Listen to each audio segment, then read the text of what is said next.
Well, it's a battle. I still don't feel like we played a full game. At this point, how we finished there in the fourth, but I thought there were some big momentum swings, some big fourth down stops, some big runs from our offense, and a lot of battling down the field. What I feel is our team plays for each other, and you really saw that today, the way those guys competed. Washington State had a good plan. They came in and they executed, and their quarterback's a special player, but so is ours, and I think that showed up today. All the way back on the left, Trevor. 3 touchdowns for Bucky. If you were going to describe the way he plays the game of football to someone that had never seen him, what would you say? I'd say his heart's pounding out of his chest, right? This dude's so passionate. He cares so much for his teammates. Never goes down on first contact. Really selfless player. And I think that shows up when you watch this guy play on the field. On the right middle, Chris. Yeah, sticking with Bucky, those 2 plays he had in the third quarter, I'm sure you've been on both sides of plays like that in your career. How demoralizing are those to a defense when you go back-to-back 40-yard touchdowns? Yeah, it's huge. And when you can be explosive in the run game, it sets up everything for you in the passing game. And later on, even though they were able to stay on top of some shots, we were able to check it down and create some big plays as well. But, runs and passes, Bucky's proven to be a good player for us across the board, and I'm really proud of his performance today. Right next one, out. Justin made his Oregon debut today, picked up a sack. Obviously you haven't seen the film yet, but just from the sidelines, what did you make of just his first game action this year? Yeah, some good, some bad. I think he'd tell you the same thing. But the guy plays hard. He loves football. I'm glad to see him out there and healthy and competing, and he certainly makes us a better team when we can use him. Front right, Zach. Overall, the offensive line play, I think, was pretty solid. I know there's some penalties you want to clean up, but what do you make of their performance today? Yeah, and just looking at it from what I saw today, obviously I haven't watched the film yet, but I thought we moved bodies, and that's where it starts. When you can move bodies up front, create some big runs, you have some backs that run hard, I think that sets up for success. They also did a good job protecting the quarterback. Bo held it for a little bit back there at times, looking for stuff to extend, and they battled. Certainly want to clean up the penalties. There's a couple of those that really hurt us. All the way in the back, Matt. You touched on some things to clean up. Just what do you attribute I don't know if it's maybe a slow start, because he did move the football in the first half, but just not finishing drives. What do you attribute to that? Yeah, we got stymied a couple times there on drives, and even coming out out of half, we moved the ball, and then again, same thing. So, we have to clean that up. I have to look at the film to be able to give you a good answer of why, but ultimately, I think we'll get that taken care of. Second row right here.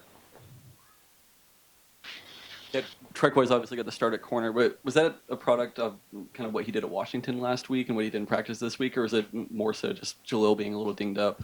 It's a product of the work we do every single week. Every single week in practice, every practice matters, every play matters, right? And he's proven that he can be a player that can play for us, right? Obviously, we played a couple guys back there today, and when you have multiple guys that can play, it gives you a chance. Now, I'll say this: we can play better, right, than what we did, and I think we'll watch the film and we'll see some of that. Not speaking towards Triquez, I'm speaking towards our entire team. So we're going to find out where the warts were and how we can go attack them. Right here, front left, James. You were able to get to Bucky in the passing game against them last year. Arizona had a lot of success with it last week. What did you see heading into this one that you could point out and say, all right, we can get the ball to him through the passing game. He can be really effective like he was. Yeah, just we knew, there were some shots, like I said, that we wanted to be able to take, and we felt like if the shots were covered, that our checkdowns were available. And I think that's probably where you saw the majority of his passing yards today. I know he had a couple out of empty where he was the uncovered option. But ultimately, that's generally the rule with shots. If there's somebody on the back, then the quarterback's legs are alive. If there's nobody on the back, then you have the check down available. Middle left, Bill. Hey, Dan, when you say his heart's beating out of his chest regarding with Bucky, what are the qualities that you're describing there that maybe we don't see in games? Yeah, I don't know that anybody wants this team to be more successful than Bucky Irving, right? He cares about his team. He cares about his teammates. He loves hard. This guy, I won't go into detail about his backstory, but the adversity that this guy's faced, for him to be the remarkable young man that he is really impressive. And, I have 3 sons. I hope my sons can grow up and be like Bucky Irving. We got Rob right next to him. You talked a couple different times this week after practices about just kind of intensity and in terms of response to last week's result? Now you've got the whole week under your belt, like this game under your belt. Just how would you describe the way your group kind of rallied back from last week's result? Yeah, I think they came out and they took a team's best punch. You know, Washington played hard. Washington State played really hard today too, and they had some big moments within that game. I don't think our guys ever got rattled. They stayed focused in the moment, and that's really what playing great football is about, is being one play focused. But I know this: there's a lot of things that we want to get right, and I think we can do better. I know the quality of players we have in that room. We have to go execute at a higher level moving forward. Back left, Trevor.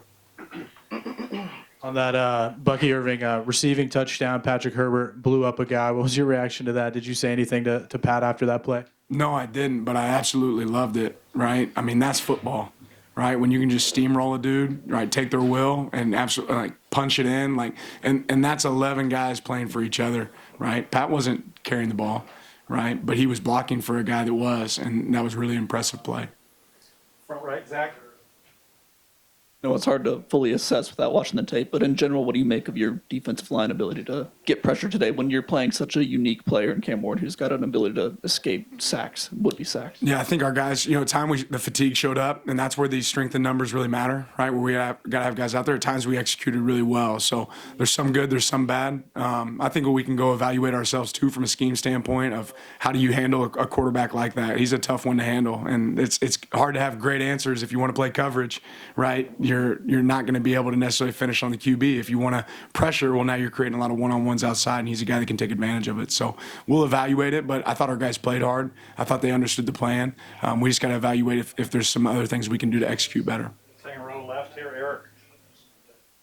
Kind of staying right there, just you guys feel like you impacted his, I guess, where he threw the ball from the pocket, made him move around enough, or kind of just your assessment of how you impacted him?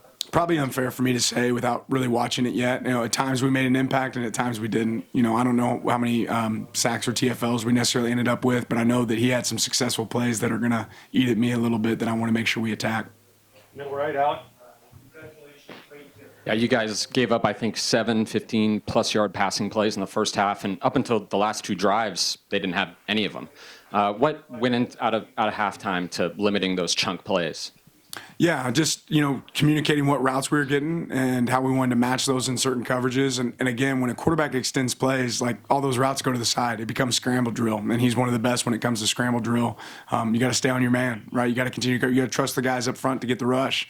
There were times that we had really good coverage, right, but we didn't have great rush lanes. There were times we had really good rush lanes, we didn't have great coverage. So we got to marry that together and get it right. Back middle wearing the Oregon gear. Coach, seems like the team hit their stride 2 minutes to go in the second quarter when you took the lead. Was there something that clicked, or did you start to kind of just get your game plan going? And what did you say to continue the juice at halftime to the team? Yeah, I mean, our coaches had to coach, right? And they had good answers for some of the stuff that we came in wanting to attack, and we were able to adapt and create some answers off of that. I thought our offensive staff did a good job creating some motions and shifts that allowed us to have numbers, in the run game. At halftime, we just talked about if you can taste blood, don't let go, right? Keep biting. And I think our guys did that, especially coming out in the third quarter. Front left, James.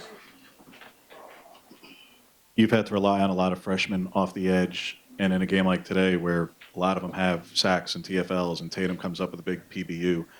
What did you see from those guys, from whether it be Tatum or Mateo or Blake, where those plays were all fairly pivotal plays at the time, and they're coming from guys who are new to this team? Yeah, if you're good enough, you're old enough, right? We've said it before. I think 15% of our snaps right now are freshmen. I think that speaks to us developing talent and us recruiting great talent. So I have high expectations for them. So we're focused on some of the positive plays, right? I want to go focus on the things that we can fix. All the way in the back, Matt.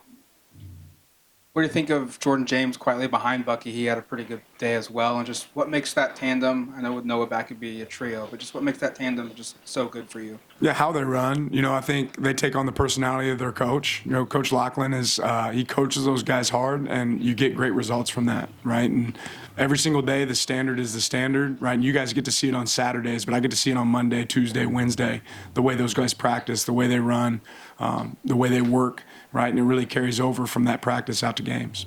All the way in the back, Ronald.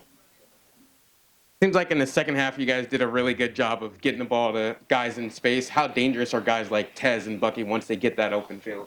Dangerous, really dangerous. Right here on the left, Eric, second row. Any update on Bucky? I know he came out at one point? He seemed like he was. Yeah, I don't have an update right now, but I know he went in for the last play of the game, so I think he's going to be okay. Obviously, we want to be smart, and I'll get an update from our medical staff. Front left, James. Bucky didn't have as many receiving yards and opportunities when he was at Minnesota, and I realize they run a very, very different kind of offense. How do you go about, a year ago, identifying that he had that skill set to be a weapon as an all-purpose back guy in the receiving game where, I mean, he's putting himself in pretty rare air here in terms of what he's doing on the ground and through the air. How do you go about identifying that when you don't see it on film because of the offense he played in before?